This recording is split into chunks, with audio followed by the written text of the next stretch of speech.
Hi friends, Saleem Vallivattam എന്ന YouTube ചാനലിൻ്റെ പുതിയ വീഡിയോയിലേക്ക് എല്ലാവർക്കും സ്വാഗതം. ഇന്ന് നമ്മൾ പതിവിലും വ്യത്യസ്തമായി നമ്മുടെ അടുക്കളത്തോട്ടം എങ്ങനെ സെറ്റ് ചെയ്യുന്ന ഒരു വീഡിയോ ആണ് നമ്മൾ ഇന്ന് കാണിക്കുന്നത്. നമ്മളുടെ വിളവെടുക്കാനായി ഇപ്പോൾ ചേമ്പൊക്കെ വിളവെടുക്കേണ്ട സമയമാണ്. അതേപോലെ തന്നെ നമ്മുടെ മഞ്ഞൾ വിളവെടുക്കേണ്ട സമയമാണ്. പിന്നെ ഈ പരിസരം മൊത്തം പുല്ല് കൊണ്ടൊക്കെ നിറഞ്ഞു കിടക്കുകയാണ്. അപ്പോൾ അതൊക്കെ ഒന്ന് നമ്മൾ സെറ്റ് ചെയ്യണം. പിന്നെ നമ്മുടെ തക്കാളിയാണ് ഈ ഭാഗത്ത് മദറിനോട് ചേർന്നിട്ട് തക്കാളിയാണ് സെറ്റ് ചെയ്യാൻ ഉദ്ദേശിക്കുന്നത്. അപ്പം നമുക്ക് ഈ ഭാഗം ഒന്ന് നല്ലവണ്ണം ഒന്ന് വൃത്തിയാക്കിയിട്ട് അപ്പം അടുക്കളത്തോട്ടം നമ്മൾ സെറ്റ് ചെയ്യാനുള്ളൊരു പരിപാടിയാണ്. അപ്പം നമ്മൾ വീഡിയോയിലോട്ട് പോകാം. അതിൻ്റെ ഈ സൈഡ് നമ്മൾ ഇവിടെ ചോളം നട്ടിട്ടുണ്ട്. നമ്മളെ ഇഞ്ചി ഇവിടെ നേരത്തെ ഉണ്ടായിരുന്നത്. പിന്നെ നമുക്കത് കൃഷിഭവനിൽ നിന്ന് കിട്ടിയ മാവാണ്. അപ്പം ഇവിടെ ഈ വെണ്ട മഞ്ഞളൊക്കെ ഇങ്ങനെ നട്ടതിൻ്റെ പേരിട്ട് അതിനെ കെയർ ചെയ്യാൻ പറ്റിയിരുന്നില്ല. അപ്പം അതൊക്കെ ഒന്ന് കണ്ട, വളമൊക്കെ ഒന്ന് ശരിക്കും കൊടുക്കാതെ ഇതൊക്കെ ഒന്ന് അതിലൊക്കെ ഒരു വാട്ടം വന്നിട്ടുണ്ട്. അപ്പം ഇതൊക്കെ ഒന്ന് പ്രൂൺ ചെയ്യണം നമുക്ക്. പിന്നെ ഇതിൻ്റെ ഈ ചെട്ടിച്ചൊക്കെ ഉണ്ട, ചെട്ടിച്ചൊക്കെ അങ്ങനെ വീണ് കിടക്കുകയാണ്. അതിൻ്റെ വിത്തുകളൊക്കെ എടുത്തിട്ട് വേറെ സെപ്പറേറ്റ് പാകണം നമ്മുടെ ഇന്നത്തെ വീഡിയോ. അപ്പോൾ വീഡിയോ മുഴുവനായിട്ട് കാണാൻ ശ്രമിക്കുക. അപ്പോൾ ഇതുപോലൊരു അടുക്കളത്തോട്ടം നമ്മുടെ വീട്ടിൽ സെറ്റ് ചെയ്യാനായിട്ട് എല്ലാവരും ശ്രമിക്കുക. പിന്നെ ഈ പരിസരം മൊത്തം ഇതേപോലെ പുല്ലൊക്കെ നിറഞ്ഞ് ഇത്തിരി വൃത്തികേടായി കിടക്കുകയാണ്. അപ്പം അതൊക്കെ നമ്മ ഒന്ന് വൃത്തിയാക്കിയിട്ട് ഇവിടെ നമ്മ പച്ചക്കറി ഇപ്പം ഈ ജനുവരി മാസത്തിൽ നടാനുള്ള പച്ചക്കറികൾ നമ്മൾ വാങ്ങിച്ചിട്ടുണ്ട്. അതൊക്കെ കൂടെ നടാനുള്ളൊരു തയ്യാറെടുപ്പിലാണ് ഇന്നത്തെ ഒരു വീഡിയോ ആയിട്ട് വന്നത്. അപ്പോൾ വീഡിയോ മുഴുവനായിട്ട് എല്ലാവരും കാണാൻ ശ്രമിക്കുക. ആദ്യമായിട്ടാണ് വീഡിയോ കാണുന്നതെങ്കിൽ സബ്സ്ക്രൈബ് ചെയ്യാനും സപ്പോർട്ട് ചെയ്യാനും മറക്കരുത്. പിന്നെ കൃഷിയുടെയും ട്രാവലിൻ്റെയും അതുപോലെ തന്നെ നമ്മുടെ ഫെസ്റ്റിവൽസിൻ്റെയും ഒക്കെ വീഡിയോസ് ഞാൻ എൻ്റെ ചാനലിൽ പ്ലേലിസ്റ്റിൽ സെപ്പറേറ്റ് ആയിട്ട് ഞാൻ കൊടുത്തിട്ടുണ്ട്. താല്പര്യമുള്ളവരൊക്കെ അതെല്ലാം ഒന്ന് കയറി കാണുക. അപ്പോൾ നമ്മൾ ഈ ഭാഗത്ത് നിന്ന് നമ്മൾ ആദ്യം തുടങ്ങണത് കേട്ടോ. അപ്പോൾ നമ്മൾ ചേമ്പ് മുറിച്ചു തുടങ്ങി.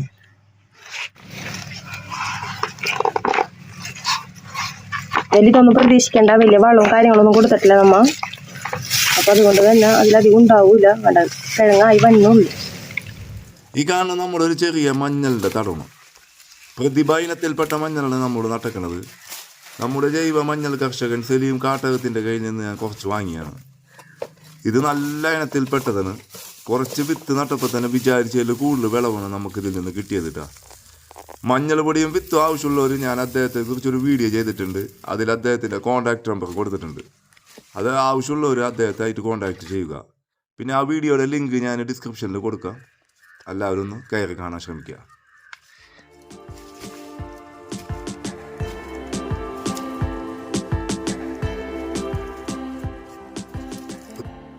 അപ്പം നമ്മ വിളവെടുത്ത ചേമ്പും മഞ്ഞളാട്ടി കാണുന്നത്. ഇത്ര മഞ്ഞൾ നമുക്ക് കിട്ടിയിട്ടുണ്ട്.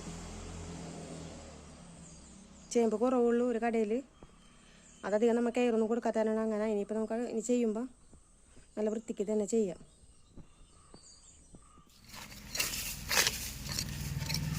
ഈ കാണുന്നത് ഒരു വയലറ്റ് കാച്ചിലുണ്ടാ. നമുക്ക് ഒന്ന് വിളവെടുത്ത് നോക്കാം. എത്രത്തോളം കിട്ടുമെന്നൊന്നും നമുക്കറിയില്ല. എന്നാലും നമുക്ക് ഒന്ന് പറിച്ചു നോക്കാം. സംഭവം കണ്ടിട്ട് ഇത്തിരി കുഴപ്പമില്ലാത്ത രീതിയിലാണ് കാണുന്നത്.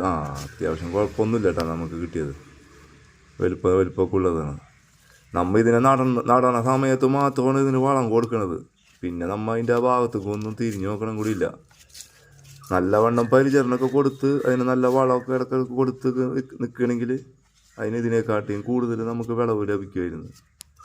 എൻ്റെ മക്കളൊന്നും തിന്നൂല കേട്ടോ. എന്നാലും വൈഫ് ഇതൊക്കെ പിടിച്ച് നട്ട് സെറ്റാക്കി നിർത്തും എപ്പോഴും.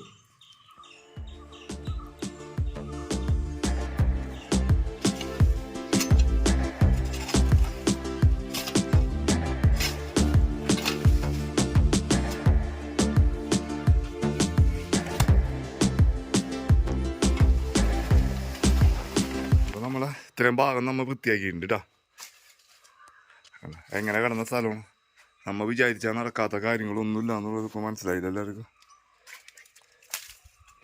ഈ പണിക്കൊന്നും പുറത്തുനിന്ന് ഒരാളെ വിളിച്ച് പണിക്ക് നിർത്തി നമ്മൾ കാശ് കൊടുത്ത് ചെയ്യിപ്പിക്കേണ്ട ആവശ്യമില്ല.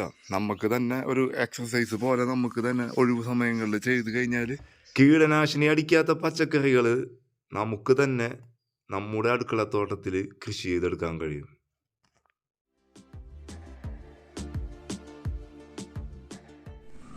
അപ്പം നമ്മുടെ പുല്ലൊക്കെ കളഞ്ഞ് ഇവിടെ ഇങ്ങനെ സെറ്റ് ചെയ്തിട്ടുണ്ട്. ഇനി ഇതിൽ പച്ചക്കറി നടന്നത്. പിന്നെ ഒരു സെക്ഷൻ ഉള്ളത് ഇതാണ്. ഇതിൽ വെണ്ടയുടെ വിളവ് കഴിഞ്ഞിരിക്കണം. ഇനി ഇവിടെ നമുക്ക് വൃത്തിയാക്കിയിട്ട് വേറെ എന്തെങ്കിലും ചെയ്ത് കൊടുക്കാം. പിന്നെ ഒരു കാര്യം കേട്ടോ, വെണ്ടയുടെ ഈ വിളവ് കഴിഞ്ഞിട്ട് നമ്മ ഇവിടെ വെണ്ടയുടെ തന്നെ വിത്ത് നട്ട് കൊടുക്കരുത് കേട്ടോ. അല്ല പയറ വേറെ എന്തെങ്കിലും ചെയ്ത് കൊടുക്കണം. ഇപ്പം ഇങ്ങനത്തെ രീതിയിൽ നമുക്കിവിടെ കട്ട് ചെയ്ത് നിർത്തിയിട്ടുണ്ടെങ്കിൽ ഇതിൽ നിന്ന് വേറെ ചിലപ്പോൾ വന്ന് പുതിയ തൈ ഉണ്ടാക്കാം. പക്ഷെ ഞാനിത് ഫുള്ള് പറിച്ച് കളഞ്ഞ് വേറെ തൈ നടുകയാണ് ചെയ്യാൻ പോണത് കേട്ടോ. ഇതാണ് നമ്മളെ മുളക് തൈയൊക്കെ കേട്ടോ.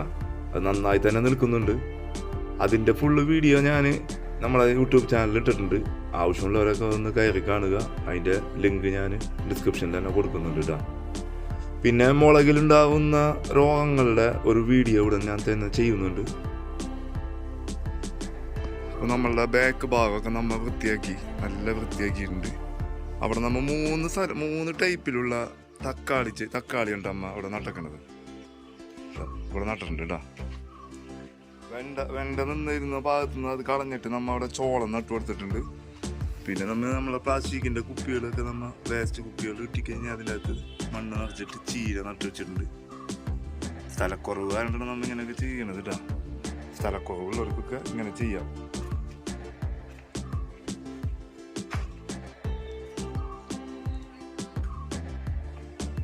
ഇനി പരിസരം മൊത്തം നമ്മൊന്ന് വൃത്തിയാക്കി എടുത്ത്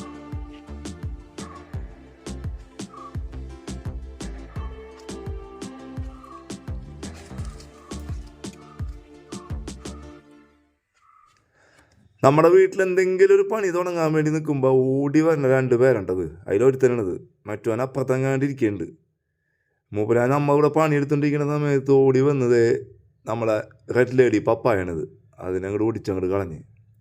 അപ്പം അത് ഒടിഞ്ഞ് കളഞ്ഞ് പോയ സമയത്ത് നമുക്കത് കളയേണ്ട മടി കൊണ്ട് അതിനിങ്ങനെ കുത്തി നിർത്തിയിട്ടുണ്ട്. പരിചരിച്ച് വരണ് പിടിക്കുമെന്ന് വിചാരിക്കണം കേട്ടോ അമ്മ.